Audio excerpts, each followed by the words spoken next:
Graça e paz, amados de Deus, estamos aí para mais uma aula de teologia pentecostal. Hoje é a aula 10ª dessa série. Se você não me gosta, Pastor Anderson, estamos aqui nas internet da vida, compartilhando conhecimento, trocando uma ideia com você, né? Enquanto você está indo para o seu trabalho, ouvindo, enquanto você está aí lavando a sua louça, a minha irmã, né? Ou quem sabe o irmão, você está aí ouvindo, né? A gente falando um pouco sobre teologia pentecostal. Perfeito, e se você não é inscrito no nosso canal, convido você a se inscrever no nosso canal, ativar o sino das notificações para você receber as novidades. Peço a você também que compartilhe, né, em grupos de Facebook, WhatsApp, compartilhe com um amigo, dê o like, comente para ajudar a engajar o canal, perfeito? Nós estamos aí também, né, com a possibilidade, né, se você deseja ajudar o canal, aqui embaixo nos comentários tem o link do Apoia-se. Sim, você pode apoiar, abençoar o nosso canal a partir de R$5 mensais, 5, 10, 15, dentro das suas posses, né? Você fazendo isso, vamos colocar você no nosso grupo do WhatsApp da família Point, a gente troca ideias ali, dicas teológicas, e depois, dentro em breve, não está longe, alcançarmos a meta, nós vamos começar a sortear livros de teologia todos os meses para os apoiadores, tá ok? Então vamos lá, vamos falar hoje sobre definição de teologia, uma definição de teologia dentro dessa perspectiva pentecostal. E o seguinte, a teologia, definida com simplicidade, é o estudo de Deus e do seu relacionamento com tudo quanto Ele criou. Cremos que a teologia deriva-se da revelação de Deus na Bíblia, pois de nenhuma outra maneira poderia postar-se como testemunho fidedigno para os que buscam a verdade. A revelação bíblica não somente dirige o teólogo às doutrinas que devem ser cridas, como também define os limites do conteúdo da fé.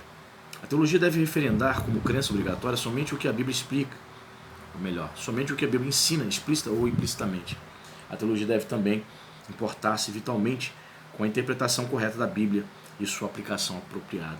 Então, todo teólogo, né, é óbvio, né, que existem teólogos que são teólogos, mas não creem que a Bíblia, por exemplo, seja a palavra de Deus, não creem em tudo que a Bíblia diz, eles por exemplo, ensinam que Deus apresentado na Antiga Aliança, no Antigo Testamento, não é o mesmo Deus do Novo Testamento. Então ele cria um cânon particular, alguns livros ele aceita e outros não.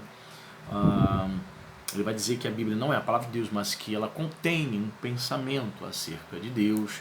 Então geralmente aí muitos teólogos, muitos professores, até mesmo pastores, tem esse pensamento a respeito da Bíblia Sagrada. Só que, na perspectiva de um teólogo pentecostal, nós cremos e nós ensinamos, eu particularmente ensino isso, que o teólogo ele precisa se aproximar da palavra de Deus crendo que ela é a palavra de Deus. Ele precisa viver a fé, ele precisa ser não apenas um estudioso acerca das Escrituras, como uma pessoa que talvez seja um professor de história, de geografia, de antropologia, de sociologia, mas que não tem uma vida religiosa, uma vida devocional, nenhum temor a Deus. Portanto, o teólogo é diferente, né? O teólogo, né, o verdadeiro teólogo, ele precisa também ter a sua devoção ao Senhor. Ele precisa conhecer, saber acerca de teologia, mas espera-se dele que ele também tema ao Senhor, que ele sirva ao Senhor. E a gente sabe muito bem que, infelizmente, nem sempre é assim. Você vai ver muitos teólogos sem nenhum temor, sem nenhuma devoção, sem nenhum compromisso, nenhuma aliança com o Senhor Jesus, né? Demais aqui. Embora a matéria fundamental da teologia seja tirada da Bíblia, a teologia também se interessa pela comunidade da fé, de onde surgiu a revelação. E, de igual modo, se importa com a comunidade para a qual a mensagem será transmitida. Sem haver compreensão da comunidade da antiguidade, a mensagem não será corretamente aplicada. Pois é, teologia também precisa ser aplicada. O teólogo, pastor, pregador, você professor que passe pela sua cabeça ou acha que teologia é apenas para ficar na sala de aula, que teologia é apenas algo para academia, só para passar tempo, só para efeito de conhecimento, se engana. Você se engana porque a teologia também precisa ser aplicável. né? O discurso teológico precisa ser relevante para a sua comunidade. para as pessoas que ouvem você, seus alunos, suas ovelhas, né? A teologia não pode ficar apenas no campo da teoria. Sim, a teologia precisa ser aplicável, ela precisa se fazer aplicável. Quando você prega no domingo, as pessoas precisam sair dali, da sua comunidade de fé, dispostas a absorver o discurso teológico e colocá-lo em prática na segunda-feira, ou quem sabe naquele mesmo domingo ainda à noite. A ideia de que a teologia é somente teoria e não se aplica a nada é uma ideia equivocada, né? Ele diz assim: sem haver compreensão da comunidade da antiguidade, a mensagem não será corretamente aplicada. Esse duplo esforço pode ser ressaltado em deixar claro que a teologia empenha-se em oferecer uma declaração coerente dos ensinos da Bíblia, colocada no contexto da cultura em geral, expressada em linguagem idiomática contemporânea e relacionada com as questões da vida. Tem sido definida ainda como uma reflexão sistemática sobre as Escrituras, né? E a missão da igreja em mútuo relacionamento, tendo as Escrituras como a norma. A teologia é uma disciplina viva e dinâmica. Sua fonte de autoridade não muda. Esforça-se por comunicar as verdades eternas ao mundo, que vive em constante mudança. Pois é, a teologia é uma disciplina viva, diz aqui o autor. Sim, sem dúvida, né? E com o advento, né, de questões tecnológicas, né, com o avanço da cultura, da tecnologia, com o conhecimento da sociedade acerca de tantas coisas novas, né? A internet trouxe a oportunidade, o privilégio de adquirirmos conhecimento nunca antes imaginado, né? Então a teologia precisa dar respostas. O teólogo, você como teólogo, um pregador pentecostal, um professor de teologia pentecostal, exige-se de nós respostas. As ovelhas, os alunos exigem de nós: isso está acontecendo assim na sociedade. Então, o que a Bíblia tem a dizer? O intérprete, o teólogo, né, precisa estar atento, precisa entrar no debate para que possa adquirir respostas. A teologia, sim, é dinâmica. Nós precisamos olhar para o texto bíblico e encontrar nele respostas para os desafios, para as questões, para as problemáticas do século XXI. Questões que um pastor, por exemplo, de 100 anos atrás, que andava em carruagens, que não tinha celular, que não tinha internet, questões que esses pastores de 100 anos atrás desafios que não lidavam com as suas ovelhas. Que o professor de teologia ou o professor da escola bíblica dominical não enfrentava. Hoje os nossos jovens querem usar brinco, querem se tatuar, querem ir a determinados lugares, né? E qual é a resposta que nós precisamos dar? O que a Bíblia tem a dizer? Então, e isso tudo a resposta que você vai dar é extraída das Escrituras, certo? E a interpretação que você vai dar a determinado texto, determinado contexto, deve ser extraída da Escritura. E é aí que entra essa palavra aqui, de que a teologia ela é dinâmica, ela é viva. Então ela precisa responder às questões e aos desafios da atualidade, do século XXI. Essa geração YZ aí, essa galerinha aí, 16, 17, 18 anos, você está pregando, o cara está abrindo o celular. O jovem está abrindo, principalmente jovem, né? O pessoal de meia idade aí, 30, 35, 40, depois dos 30 ainda vai pro culto de Bíblia, né? Papel na mão, mas tem uma galera aí jovem que vai com o celular na mão, aí tu tá pregando, fala uma coisa, ele já entra ali no Google para conferir, para ver se é isso. São os desafios do teólogo da teologia, né? E demais aqui, a teologia é uma disciplina viva e dinâmica, sua fonte de autoridade não muda. Esforça-se por comunicar as verdades eternas ao mundo que vive em constante mudança. Pois é, há um esforço, mas nunca podemos esquecer que essa teologia tem uma autoridade, há uma fonte de autoridade, né? Essa autoridade maior, claro, é Deus, e nós entendemos que ao fazer teologia, temos a palavra de Deus como a maior fonte de autoridade, né? Sim, como falei no início, é necessário que você assuma a sua sala de aula, que você assuma o seu púlpito, partindo do pressuposto de que a palavra de Deus é viva e é a palavra de Deus. Quando a pessoa deixa ou ignora isso, ou despreza, ou não acredita nisso, é problemático. A teologia sistemática é apenas uma divisão dentro do campo maior da teologia, que também inclui a teologia histórica, a teologia bíblica e exegética e a teologia prática. Será útil examinar cada uma das demais divisões da teologia e notar como a teologia sistemática se relaciona com elas. Teologia histórica. Perdão.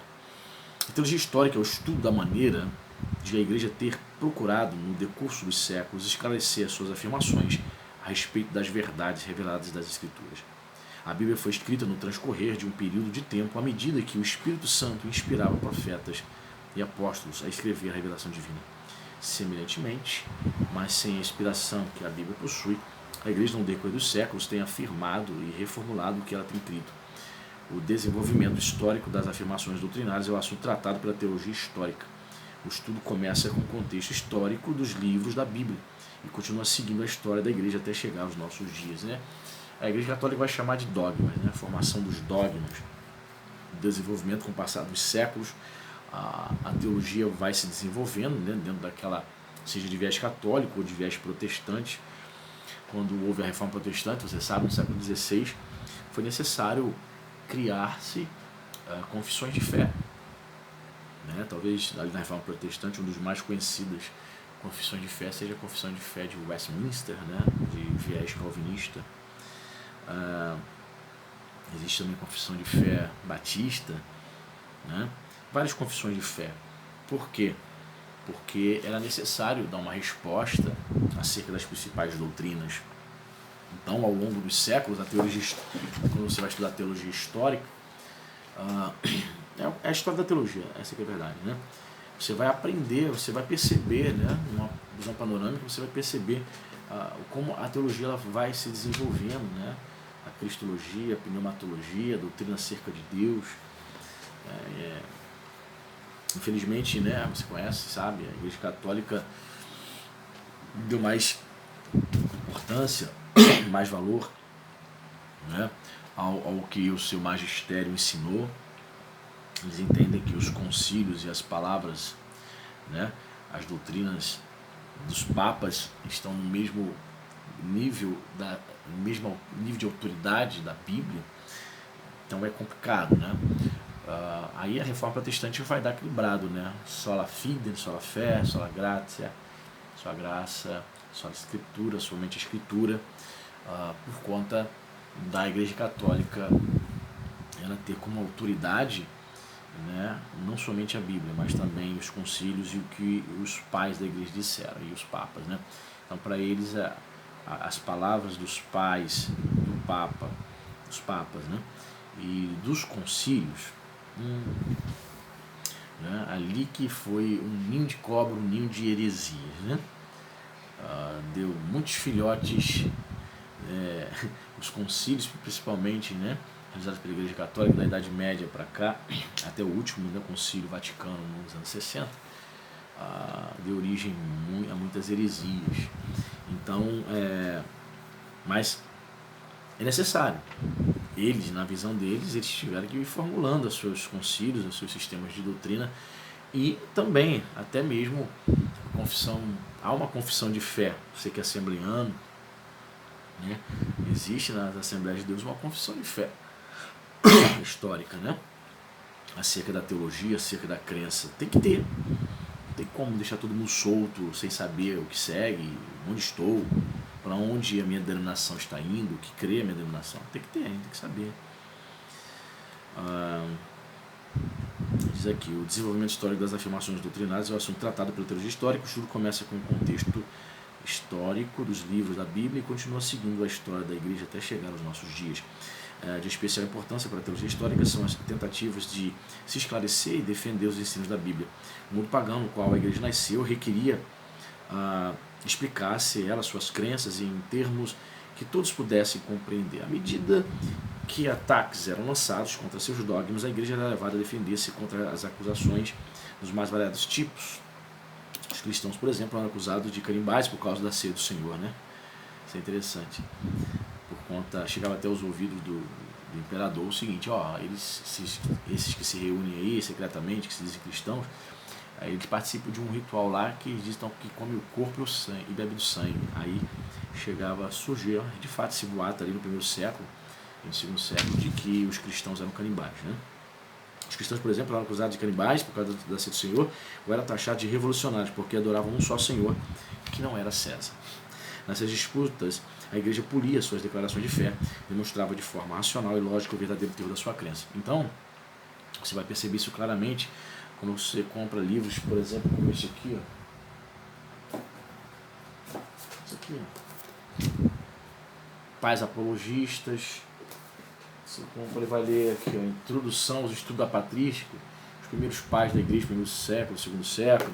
Essas obrinhas aqui, baratinhas, 15 mil reais cada livro. Quando você começa a estudar sobre esses caras, você vai aprender o esforço, vai ficar sabendo acerca do esforço dos primeiros pais da igreja ali no segundo século, né, terceiro século, para poder defender a fé, para fazer a chamada defesa apologética, escritos apologéticos, para tentar até mesmo explicar, para tentar até mesmo, ao mesmo tempo que eles defendiam a fé, eles tentavam evangelizar e explicar para os céticos, para os filósofos daquela época, que o cristianismo não era essa religião que muitos diziam que era ser uma ameaça, entende? Então, quando você começa a estudar, você vai ver os debates, né, as cartas de Orígenes, por exemplo, contra Celso, uma tentativa, né, de usar a filosofia e a teologia para refutar os ataques desse pagão chamado Celso contra o cristianismo, né?